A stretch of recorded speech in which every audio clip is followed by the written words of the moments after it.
welcome to Eastern Tenjin in Fukuoka City.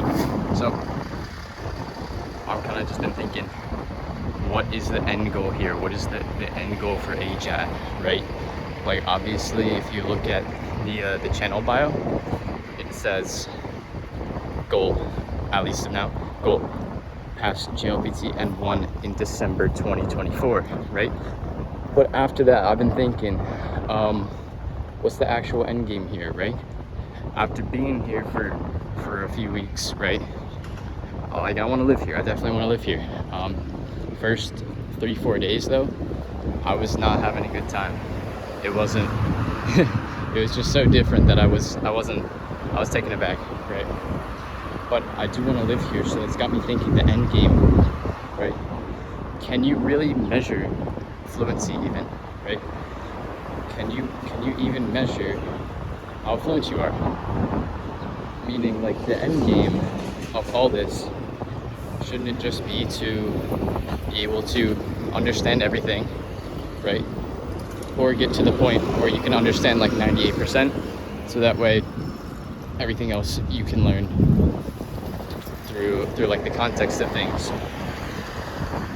Shouldn't that be the actual goal, right? The actual goal, the end game of all this, is to just get to the point where, like, gosh, it's windy, but like, you know how in English, right? In English, when you were like 6-7 years old, right? You could understand everything that you were hearing, but there are a lot of like random new words and stuff that maybe you didn't know. And how'd you learn those? Just through context, through asking with the language you did have. So essentially, I think the end goal is just to get to that point with Japanese. To get to that point, obviously you don't want the Japanese level of like a 7-year-old. You can still learn like complex words and stuff. Look at that over there. Beautiful. A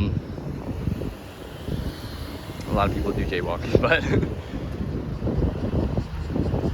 it's got me thinking the end goal of this is, if I pass the JLPT, right, just anyone, if you pass the JLPT M1, that doesn't make you fluent. It's not, they don't test you on speaking, right? It's a purely input-based test. So can you actually measure your fluency with it? I don't think so, right? You still got to, doesn't mean you can understand like a casual conversation, doesn't mean you can speak to people. So I'll leave that up to you, what you want your goal to be for all this. Obviously it's to speak Japanese, maybe live in Japan. But yeah, the end game for me, at least, please don't run me over. The end game for me, at least, is just to be able to fully live in Japanese. And it's possible, you can do it. So, それじゃあまたね。